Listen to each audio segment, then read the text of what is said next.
I decided to re-record this part, but anyways, hey everyone, it's your girl Leslie, and welcome to my channel.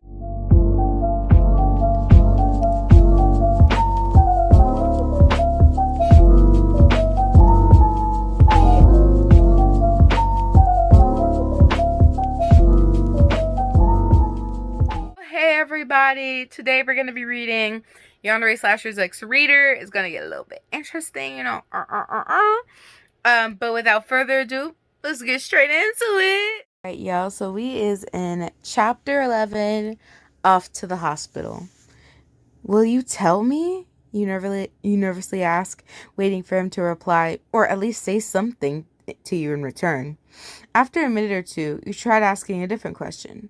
Or do you just not want to tell me? Freddie answered instead, his voice vicious and filled with hate. Myers doesn't talk, so the freak won't answer you. He sharply spoke, glaring straight ahead at the opposite male. You don't talk? Excuse me, that sounds mean. You don't talk? You tilted your head a little towards Michael, who dipped his head down as a nod and answered you that way. That's okay. It's not like I'm going to force you to. I don't think I could anyway. Why in the hell would you even want to hear this bitch ass? And you? You cut off Freddie and looked towards him with a curious expression. What did you even mean, considering we live in the same place? I thought you lived in the dream world, you wondered, puzzled by the dream demon's remark from earlier. I do. Mostly. But I like to pop in and out of reality, too.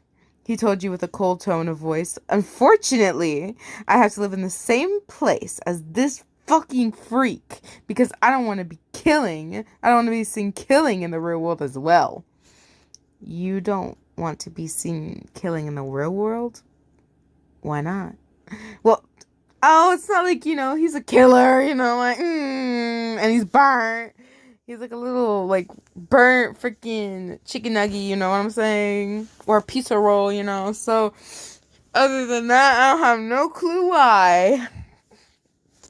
Your curiosity rose while you grew more and more confused by his reply. Why? Because it'll be harder if people constantly spot me. Freddie paused for a moment. Besides, killing in reality is Michael, Hannibal, and Jason's territory, not mine.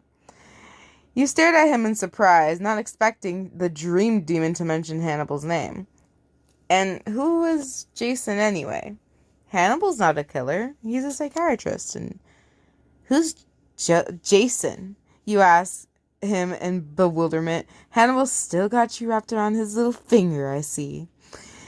He shook his head darkly and moved to your side, gripping your wrist as he carried on, glaring at Michael. And Jason? Jason Voorhees is a freak as well, just like Myers. Michael hated being insulted a second time, and so he brandished his knife again. Aggravated by the dream demon wilts, he held it threateningly. Oh, ho, ho, you think you can take me on again, Myers? Freddie viciously cooed, raising his knifed hand and preparing to take the stalker on.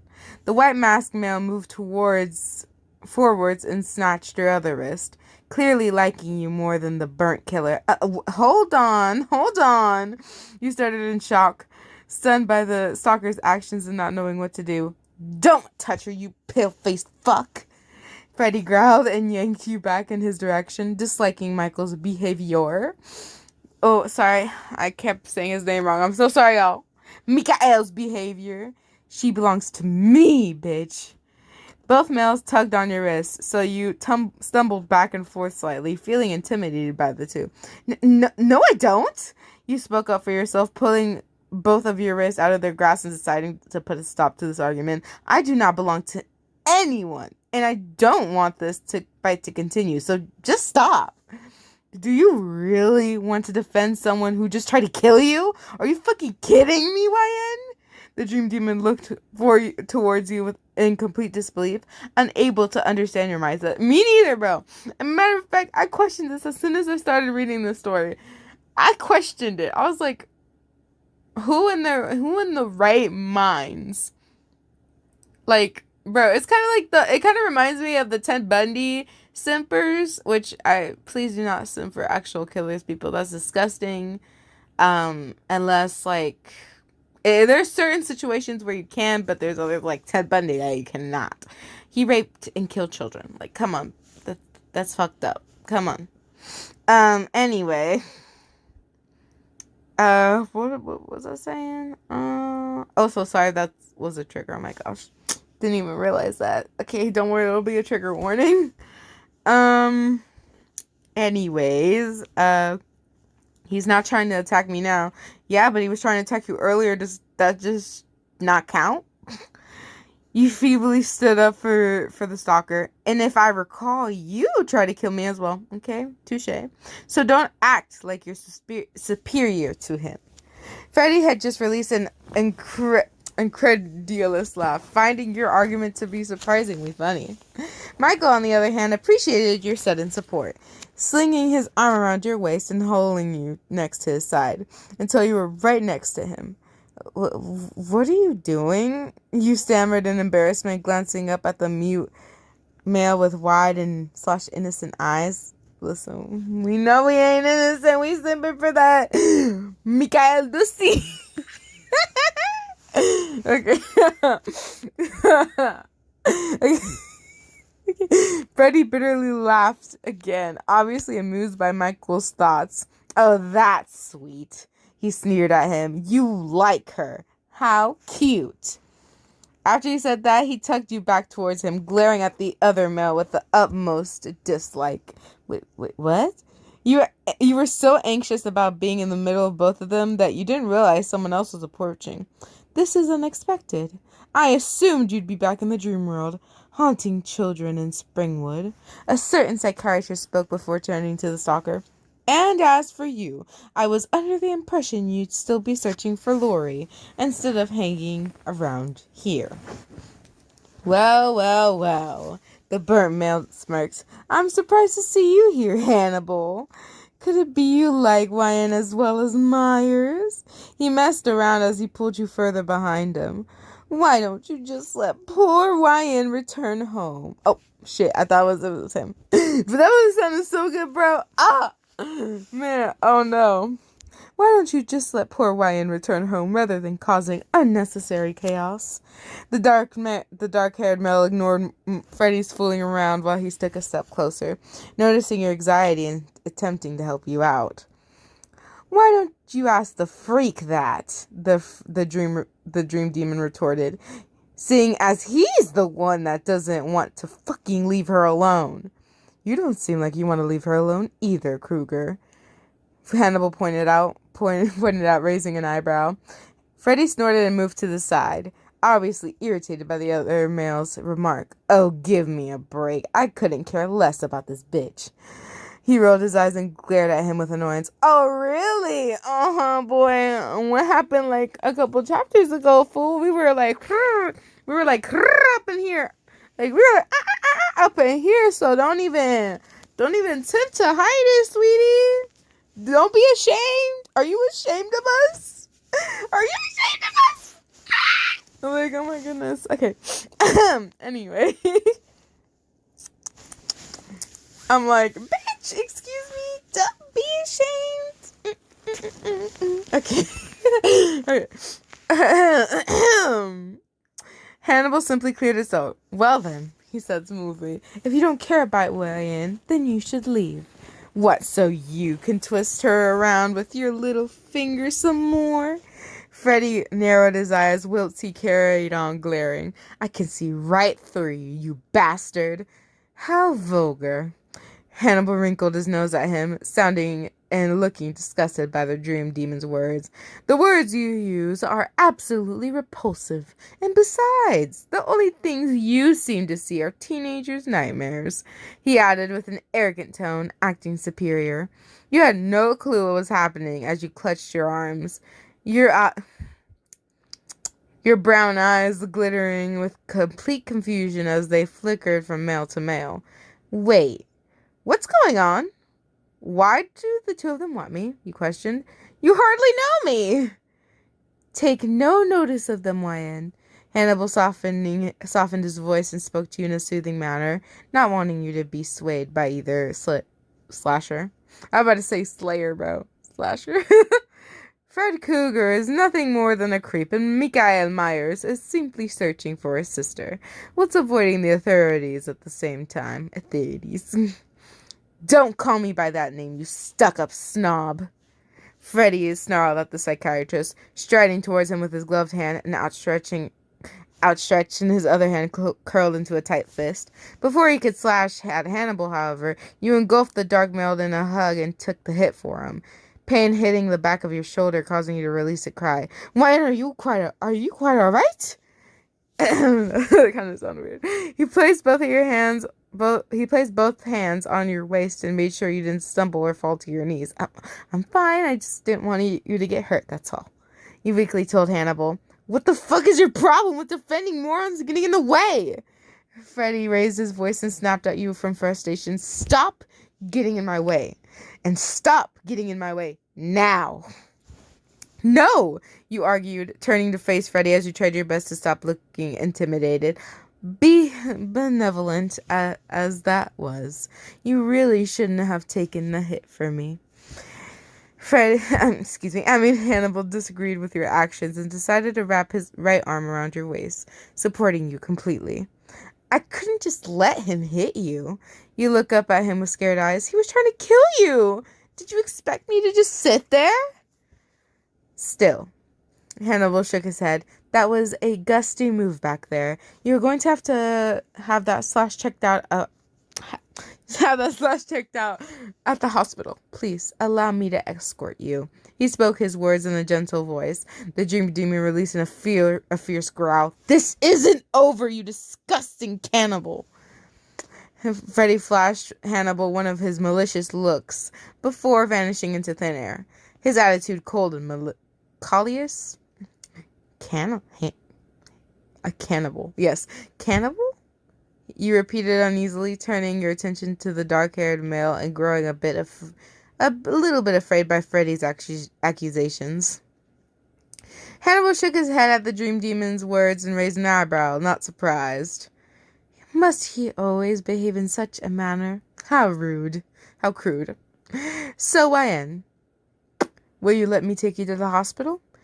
Hannibal switched the subject seriously, turning to face you.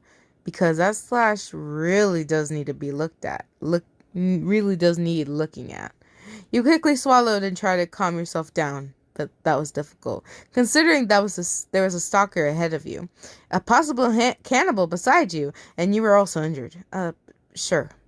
You nodded and allowed yourself to be guided away from Michael, your shoulder/back really stinging. Mikael, why don't you go back to searching for Lori and leave YN alone? Hannibal turned back around and addressed the stalker one last time before helping you walk in the direction of the hospital. Taking a deep breath, you stayed silent and just hoped your shoulder wound would be looked at sooner rather than later.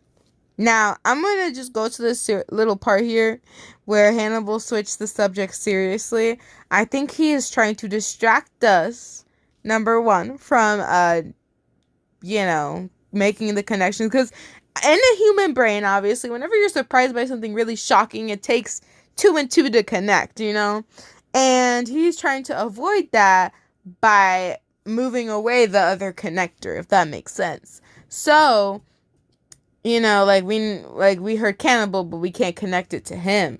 So he's distracting us from figuring it out fully. I just wanted to let y'all know that, just in case if we all get confused, we like them small details. So we are in chapter 12, Hannibal's helpful personality. And sorry, my ringtone. I forgot to shut that down. Sorry, y'all. But that's my ringtone. Okay. How did this happen? The doctor, fixing up your shoulder, asking concern, cleaning the blood away with a warm and wet flannel. You hesitated, wondering how to explain that a dream demon slashed at your back and injured your shoulder. Well, luckily Hannibal answered for you. She protected me from being slashed with a knife. and got caught in the crossfire. He smoothly lied about the knife part and didn't bring up the dream demon at all, avoiding the subject entirely. I see. The doctor looked a little confused, but just dismissed it, focusing on fixing up your shoulder. That was a very courageous move on your part, Miss Respucia. It seriously was. Hannibal agreed while he sat by your side, flashing you a friendly smile as he decided to wait for the doctor to finish. It wasn't really... You shyly waved off the compliments and tried to ignore their kind words. I just did I just did what anyone would have done. No, your decisions sound pretty altruistic. The doctor pleasantly disagreed with you, placing the flannel down on the side table and then bandaging your shoulder up. There you go. All done. Just remember to take it easy, all right? Okay, thanks a lot. You replied in relief, grateful that the doctor bandaged your back and shoulder and stopped the slight bleeding. I think it is time we get you home. Hannibal cleared his throat and shot you a serious glance. After all that chaos, you deserve some well-earned rest. With Hypocil. He added the last part sternly, walking out with you out of the hospital as you both headed towards the exit. Is Freddy really that much of a threat? Oh, girl! Oh, my lord! Oh, my lord! Here we go again! Girl! Like, he's not a drug. He's not such a drug, unless we mentioned that he literally haunts people's nightmares. He also, literally tried to kill you the first time he met you. Also, he literally made an agreement that you can't take the hospital, Also, it's not also mentioned that he can cause very bad injuries after they, he totally accidentally slashed your shoulder, and, other than that, I think he's, perfect, Oh, my lord, you quizzed curiously. I mean, he's not trying to murder me or anything at the moment. At the moment! Get it? Get the word? Moments. Trust me. Hannibal stopped walking and faced you with a firm expression. As soon as Kruger loses interest in something, he destroys it completely. You froze as fear flooded your veins. Your curiosity faded. Wilt's anxiety controlled you. Instead, he does. Are you serious? Duh, he's serious, bro. I know he's a killer too, but he isn't lying. You faintly wondered, trying to stay calm. Would I lie to you, Ian? Yes, you would. Bitch, I saw you. He angelically questioned, his persona relaxing into one of innocence. I mean, I'm not the one who slashed at your back of your shoulder, gave you love bites, and probably against your will too, and forced you to become his personal plaything. I guess when you put it that way. He is, bro, that's exactly why he ain't put it anyway. He's putting the way that it went. Oh, my lord. Why? Okay. You started to see things from his point of view, especially about Freddy. I really do need to get some sleep after this. Oh, and also, if you, for some reason, need any more help, feel free to return to the hospital. Hannibal suggested softly. I'm sometimes there, seeing as I work part-time as a psychiatrist. The two of you began walking again. You shot him a sweet smile as you carried on walking together. That was very kind of you, and I really do appreciate all your help. You spoke with gratitude and tried to ignore the subtle shoulder/back pain you felt, deciding just to return home and get some rest. Once you got near your house, you stifled a sigh and realized you have to deal with your over-the-top mother, causing you to feel a little glum. Is something the matter, YN? Hannibal lightly asked, looking over you in a calmed and composed manner. It's just, I don't know how to explain this. You gestured your wounded shoulder briefly. To my mom. I don't know if you've noticed, but she doesn't take mental issues and physical injuries too well, especially when she doesn't know what caused them. I have noticed. He gave a gentle chuckle before continuing, but please don't concern yourself with those things. I can always cover for you, considering you can't bring up what happened. But how are you going to... Hannibal playfully pressed his index finger against your lips and interrupted you. A smug feeling spread across his facial features. That's a secret, he muttered. Okay, so he's probably never going to wash that finger again because he's such a simp. You simper. Goodness. Make sure don't wash it too often. I got lip gloss on it. Okay. You couldn't help but blush at his actions, becoming bashful as you didn't know what to say or do. Right. You stuttered a little and nodded, not arguing with him. You both continued to walk to your front door. You digging out your key from your pocket and unlocking the door. Mom, I'm back, you called out, stepping into the house and praying that she wouldn't freak out. Welcome back, honey. I see you brought a guest with... Your mother stopped suddenly, noticing not only Hannibal, but spotting your shoulder/back injury as well, of course. Oh my God, Ryan, darling, what happened to you? Are you all right? Will you be okay? Do you need some rest? How did she get injured like this? She fretted in alarm, clutching either side of her head and biting her lip. I'm telling you, I'm great at being her mom. Our mom, yes. Mom, calm down. It's not a big... Girl, it's not a big deal, girl. Mom, I'd be lucky if I received just that little thing from my mama. You tried to brush her panic to the side and wondered how to answer her properly, curious as what Hannibal had to say. Not a big deal, your mother exclaimed loudly. Your shoulders and the top of your back is bandaged. She stifled as she stressed out, obviously very worried about what was going on. It's only a little slash, so don't worry. You only went to return a couple of books. How on earth did you get hurt? Just visiting the library. She crossed her arms and grew distressed from seeing your slash wound, disliking that she didn't know how you received said injury. Please relax, Miss Ellen. Hannibal stepped in for you and moved in front of you. I made sure she got the medical treatment she needed. In my opinion, all she needs right now is some well-deserved rest. Is there a problem with that? Well, no, but... Well then. He gave her a very calming smile. You agree that nothing should get in the way of that, right? Well, yes, but in that case... Hannibal talked in a condensing tone, wrapping his arm around your waist as he eyed your mother in superior fashion. Wine requires rest and relaxation, and in order for her shoulder/back pain to heal properly, don't you think? I agree, but I just want to know how she got hurt in the first place. She answered. She anxiously snapped, narrowing her eyes at the arm wrapped around your waist and finding it weirdly intimate. You, on the other hand... Oh, is that a hint? I see a hint. You simper. Okay. Weirdly intimate. Y'all see that? Okay. On the other hand, faintly blushed pink. You faintly blushed pink at the arm wrapped around your waist and looked up to the psychiatrist, wondering what was he thinking and what his plan was. I was just...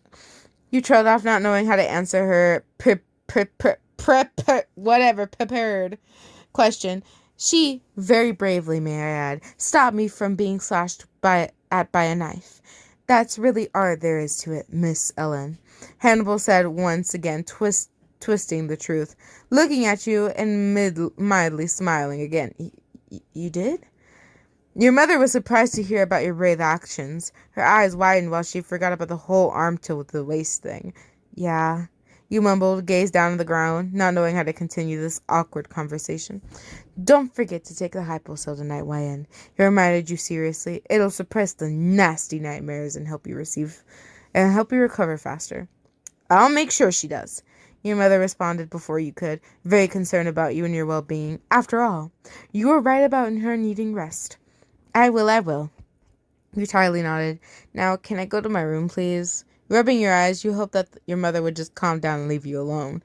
Damn, you really don't like your mom worrying about you. Well, man, at least your mom worries about you. Some people don't even have people that worry about them, you know? So let's be inch grateful. Okay? But I know it can be overwhelming sometimes. But I mean, she has a right to be, like, what the fuck? How the fuck you get that just from away to the damn library, girl? Did you fight like a superhero? A super villain? Girl, did you go to World War II? Like, what's going on? Oh my goodness. Let me get you a glass of water to take the hyposil first, sweetie. Your mother hurried into the kitchen to get a glass of water, leaving you alone with the dark-haired male. Hey, you turn to face him properly, feeling far too timid to talk. I never really thanked you for taking me to the hospital and for helping me to get my shoulder and back looked at. So thank you, Hannibal. Your pink cheeks darkened, feeling shy. It's no problem, Wyan dear. Hannibal's sweet smile made your heart speed up slightly, still not used to the tender attitude. No problem at all. Before you could reply and carrying on the charming conversation, your mother had returned with a small glass of water to help you take the hyposil. Here you go, sweetheart. Why don't you go upstairs and catch up on some sleep? You deserve it after all you've been through, darling. She passed you the glass and then moved to the side, letting you go through. Okie dokie. You took a step forwards, but suddenly whirled around. Catch you later, Hannibal. Thanks again. You smiled this time, thankful for all of his help. I don't even know how to say that word, my dear YN. He raised his hand as a pleasant wave before departing, leaving you alone with your mother. Faking a yawn, you headed upstairs and avoided talking to her, knowing you'd be stuck down there for hours if you started a conversation. Opening your door, you stopped in your tracks, not expecting what was in front of you. In fact, you were so stunned you almost dropped your glass of water. Shocked by who stood there. How did you get in here? And why were they in here? Taking a few cautious steps, you moved to the side and put the glass down on your desk, keeping your eyes on the male ahead and trying to remain somewhat composed, because you weren't anticipating the pale-faced boiler suit wearing male to be standing in the middle of your bedroom. Oh. Oh, my lordy lord. I feel so bad for leaving you guys on a cliffhanger. I'm sorry, but y'all just gonna have to check back in whenever I update this. But anyways, back to me. Did you notice I am literally in the same thing you saw me in the other video, and that is because I edited that video like half and half, so it was easier to edit. Plus it was 10 minutes.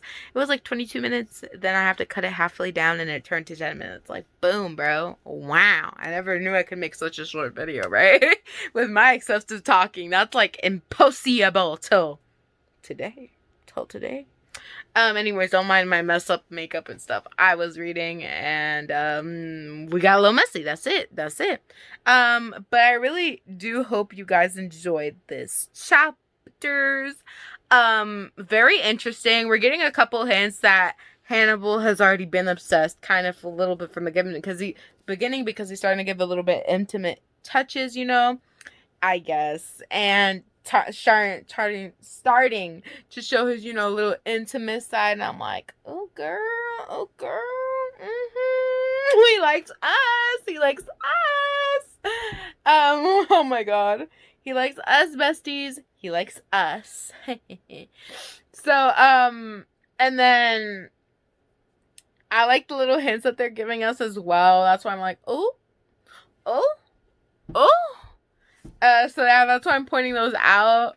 But yeah, that was, man, those are getting more and more interesting. And I promise you, when we read the sequel, which we will be reading the sequel, there's no arguments, none. I want to hear nothing.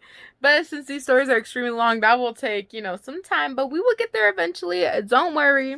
It's not like this story is like 74 chapters.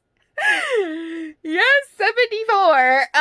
But it's okay. That includes like the author's note and stuff. So I don't know if there's like, I don't think there's many author's notes. No, so it's like 74 chapters. Crazy, right? But it's okay. It's really interesting. It gets more interesting from there. So it's okay, girls. It's okay. But anyways, I hope you guys enjoyed. Like, subscribe, and hit the notification bell for more amazing videos, guys. And do you guys like my little thing here? It's kind of cute. It's kind of cute, right? Yeah, it's kind of cute.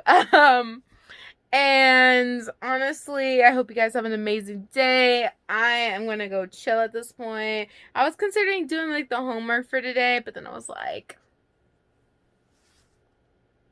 I don't mind. I'll suffer. It's fine. I'll suffer. It's fine. I'll suffer. Anyways, I gotta go for now, y'all. Bye and peace.